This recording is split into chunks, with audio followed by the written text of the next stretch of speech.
Hello दोस्तों, स्वागत है आपका यूनिक जीएस सेंटर में। आज हम लोग भारत का इतिहास के टॉपिक से महत्वपूर्ण फैक्ट को देखेंगे।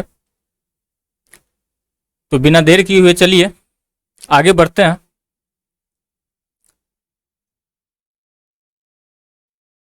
जैसा कि इसका टॉपिक है भारत का इतिहास, तो अध्ययन के दृष्टि से भारत के इतिहास को 3 भागों में विभाजित किया गया है। प्राचीन भारत, दूसरा मध्यकालीन भारत और तीसरा आधुनिक भारत। तो आज हम लोग प्राचीन भारत के जो भी इम्पोर्टेंट टॉपिक है उसको डिस्कस करेंगे।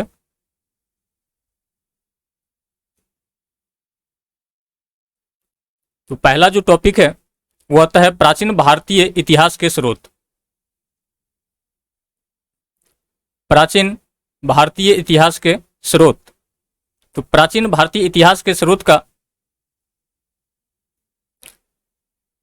मुख्य रूप से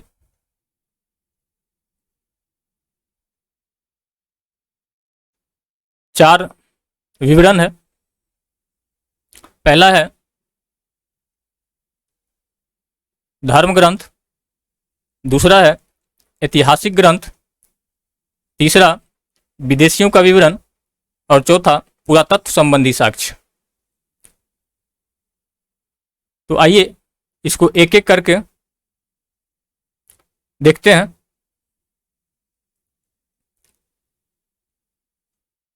पहला है धर्म ग्रंथ एवं ऐतिहासिक ग्रंथ से मिलने वाली जानकारी।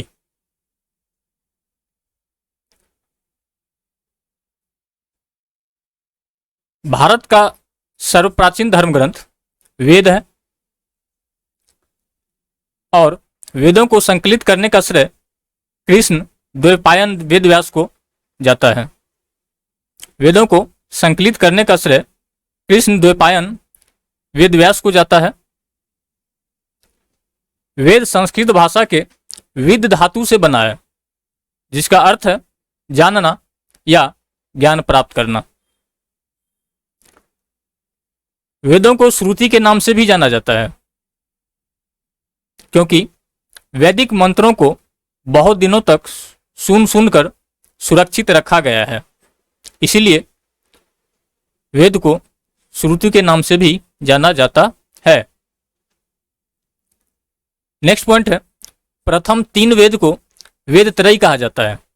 प्रथम 3 वेद को वेद त्रयी कहा जाता है और वेद त्रयी के अंतर्गत आने वाले जो वेद हैं वो हैं ऋग्वेद, यजुर्वेद एवं सामवेद।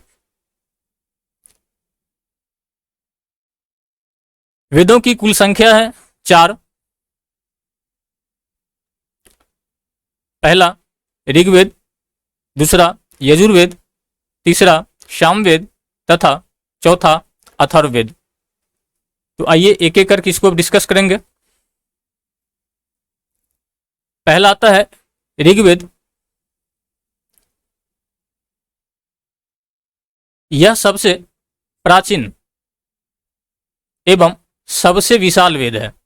ऋग्वेद जो है वो सबसे प्राचीन एवं सबसे विशाल वेद है। नेक्स्ट पॉइंट, ऋचाओं से युक्त होने के कारण इसे ऋग्वेद कहा जाता है। ऋग्वेद में कुल 10 मंडल हैं, जिनमें मंडल नंबर 2 से 7 सबसे प्राचीन है। मंडल नंबर 2 से 7 सबसे प्राचीन है। मंडल नंबर 8 कण्व ऋषि एवं अंगिरस से संबंधित है। मंडल नंबर 8 कण्व ऋषि एवं अंगिरस से संबंधित है। मंडल नंबर 9 सोमदेव से संबंधित है। नेक्स्ट पॉइंट, मंडल नंबर 1 एवं 10 सबसे नवीन है।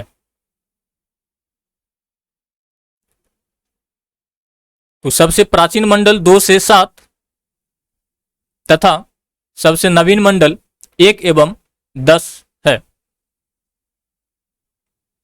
ऋग्वेद में मूल रूप से 1017 सूक्त हैं, लेकिन बाद में इसमें 11 सूक्त जोड़े गए हैं जिसे वाल्खील सूक्त कहा जाता है।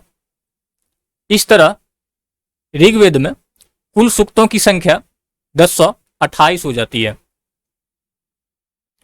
ऋग्वेद में मूल रूप से कितना सूक्त है? तो 1017, लेकिन बाद में इसमें 11 सूक्त जोड़े गए हैं, अतः ऋग्वेद में कुल सूक्तों की संख्या 1028 हो जाती है। नेक्स्ट पॉइंट, ऋग्वेद में कुल मंत्रों की संख्या या ऋचाओं की संख्या 10,580 है। इसमें 118 मंत्र दोहराए गए हैं और मूल मंत्रों की संख्या 10,462 है। तो यहां से 3 प्रकार का क्वेश्चन बन सकता है। पहला, कि ऋग्वेद में मूल मंत्रों की संख्या कितनी है? तो 10,462। दोहराए गए मंत्रों की संख्या 118 और ऋग्वेद में कुल मंत्रों की संख्या पूछा जाए तो ये हो जाएगा 10,580। नेक्स्ट पॉइंट, ऋग्वेद के मंत्रों का पाठ करने वाले पुरोहित को होत्री कहा जाता है। ऋग्वेद के मंत्रों का पाठ करने वाले पुरोहित को होत्री कहा जाता है। नेक्स्ट पॉइंट, विश्वामित्र द्वारा रचित ऋग्वेद के तीसरे मंडल में सूर्य देवता सावित्री को समर्पित प्रसिद्ध गायत्री मंत्र है। तो गायत्री मंत्र किस मंडल में है? तो ऋग्वेद के तीसरे मंडल में गायत्री मंत्र का वर्णन किया गया है। आप लोग इस पॉइंट को नोट कर लें या फिर स्क्रीनशॉट ले लें इसका। नेक्स्ट, यजुर्वेद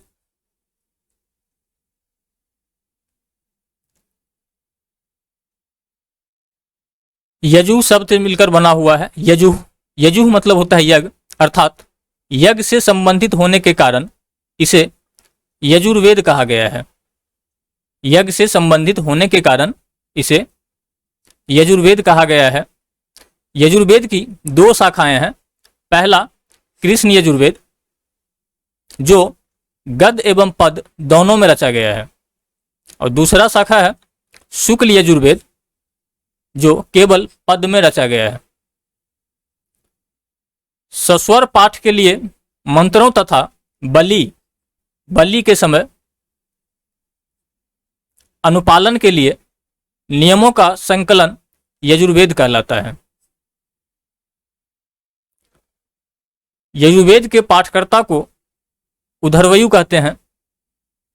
नेक्स्ट पॉइंट, यह एक ऐसा वेद है, कई बार परीक्षा में क्वेश्चन पूछा गया है कि गद्य एवं पद वाला वेद, तो इसका उत्तर होगा यजुर्वेद। यह एक ऐसा वेद है जो गद्य एवं पद दोनों में है। तो इसका भी स्क्रीनशॉट ले लीजिए।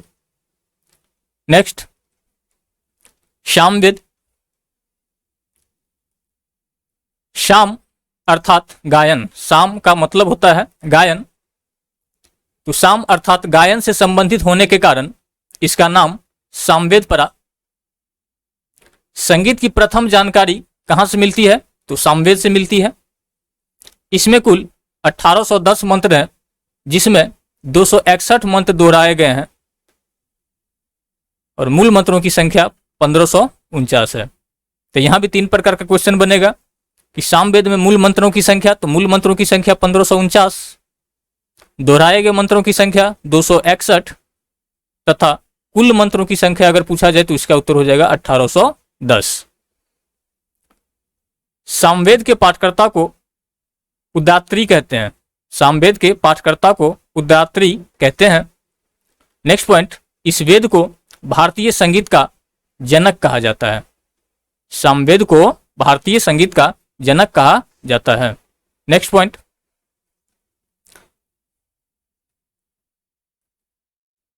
अथर्ववेद।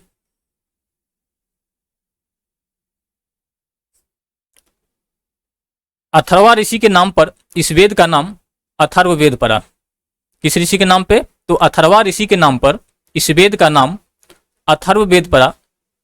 इसमें भूत प्रेत, जादू टोना, रोग निवारक, शत्रु दमन, मेल मिलाप, विवाह, आशीर्वाद सूचक मंत्र दिए गए हैं। नेक्स्ट पॉइंट, अथर्ववेद में कुल 20 अध्याय हैं। इसमें 731 सूक्त एवं 5987 मंत्र हैं। अथर्ववेद में 20 अध्याय, 731 सूक्त एवं 5987 मंत्र हैं। अब यहाँ कुछ नोटेबल पॉइंट है, इसको हम लोग देख लेते हैं। सबसे प्राचीन वेद ऋग्वेद एवं सबसे बाद का वेद अथर्ववेद है।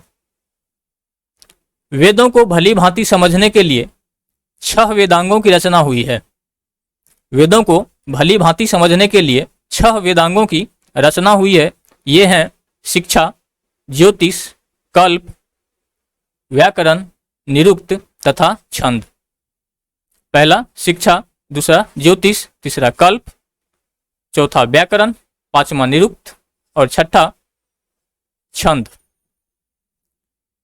तो इसका भी स्क्रीनशॉट ले लें। नेक्स्ट, पुराण।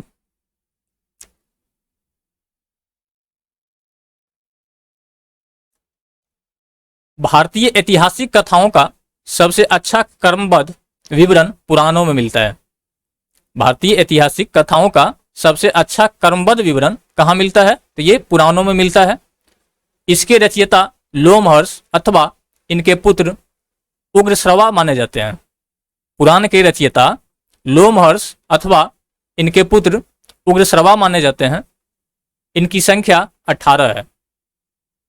पुराण की संख्या कितनी है? तो 18 है, जिनमें से केवल 5 मत्स्य, वायु, विष्णु, ब्राह्मण एवं भागवत में ही राजाओं की वंशावली पाई जाती है।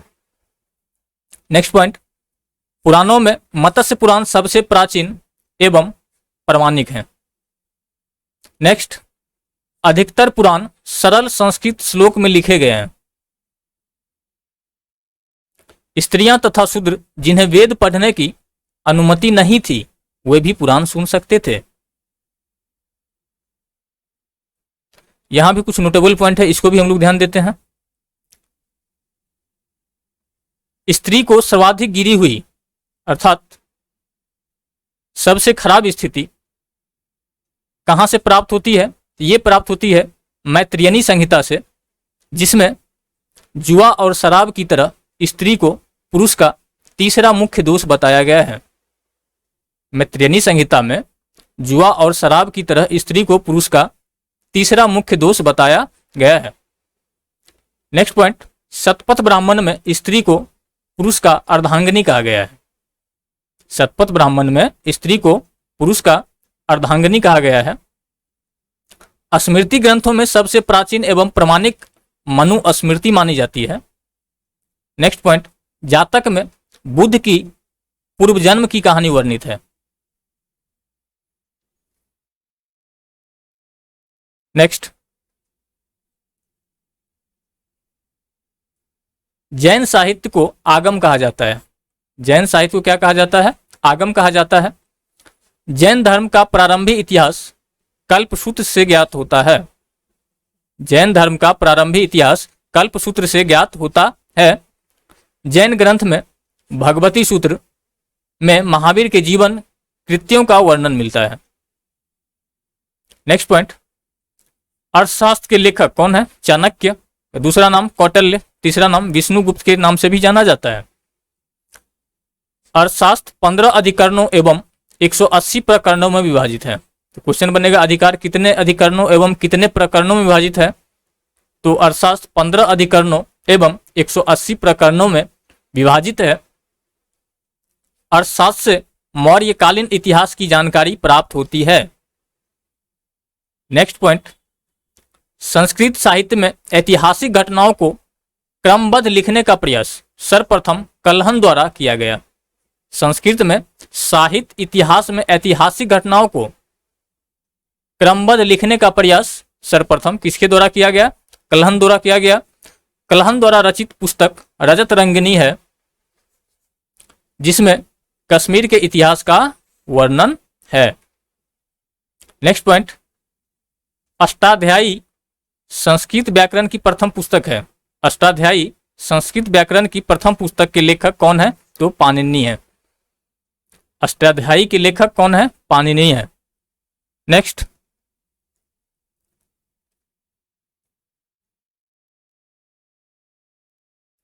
देखेंगे लोग विदेशी यात्रियों से मिलने वाली प्रमुख जानकारी। विदेशी यात्रियों से मिलने वाली प्रमुख जानकारी, इसमें पहले देखते हैं यूनानी रोमन लेखक टेसियस। यह ईरान का राजवैद्य था। टेसियस जो है कहाँ का था? तो ईरान का राजवैद्य था। भारत के संबंध में इसका विवरण आश्चर्यजनक कहानियों से परिपूर्ण होने के कारण अविश्वसनीय है।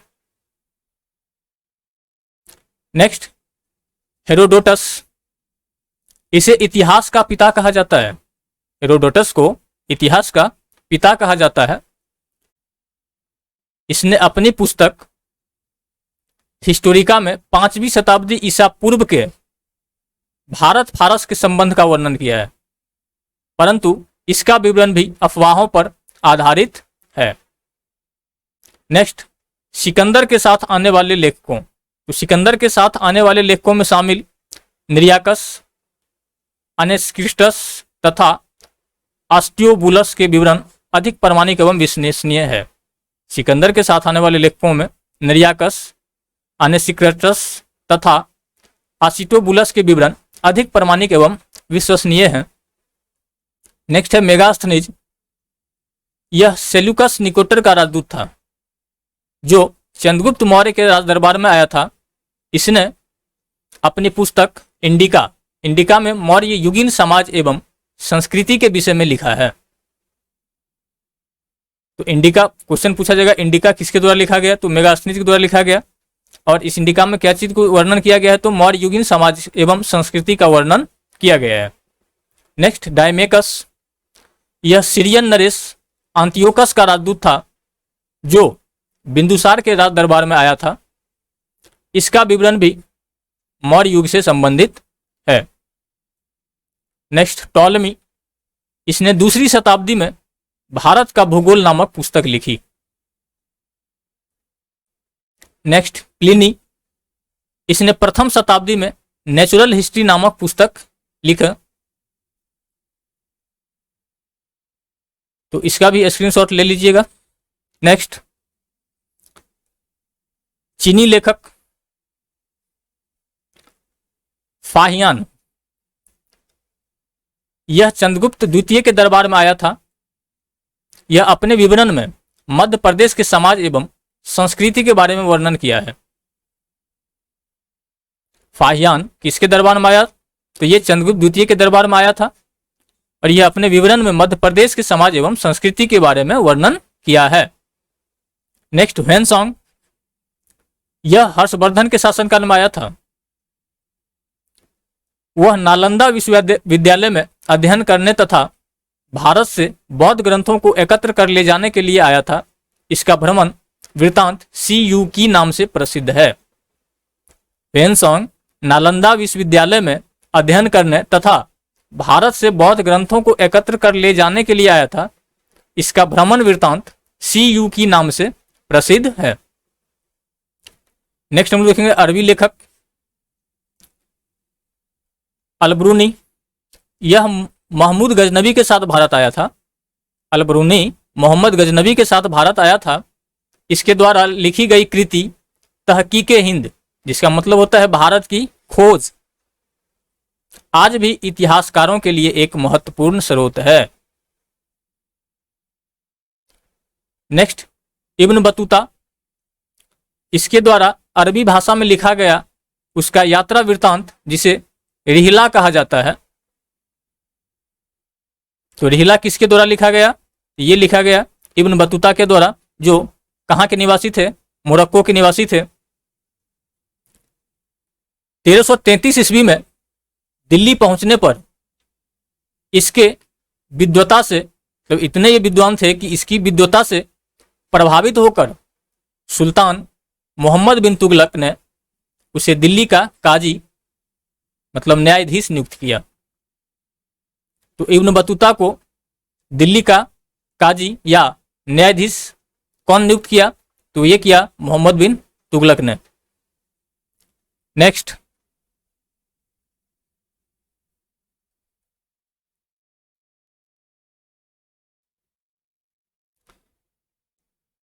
पुरातत्व संबंधी साक्ष्य से मिलने वाली जानकारी।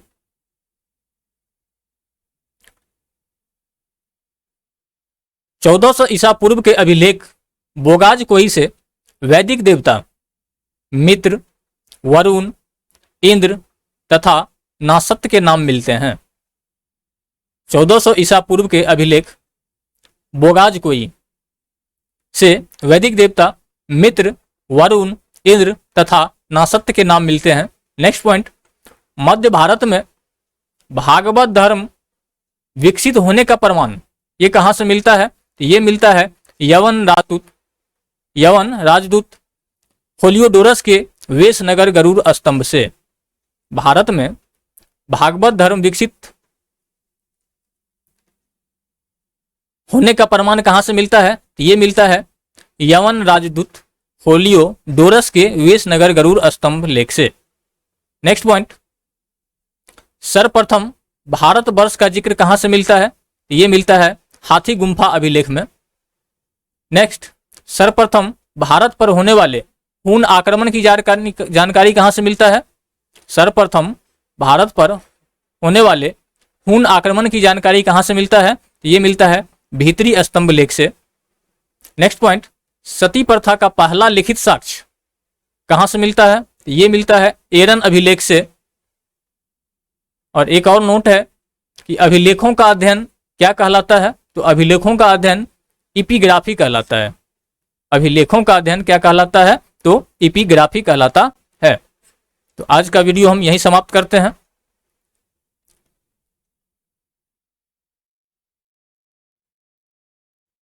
वीडियो देखने के लिए बहुत बहुत धन्यवाद।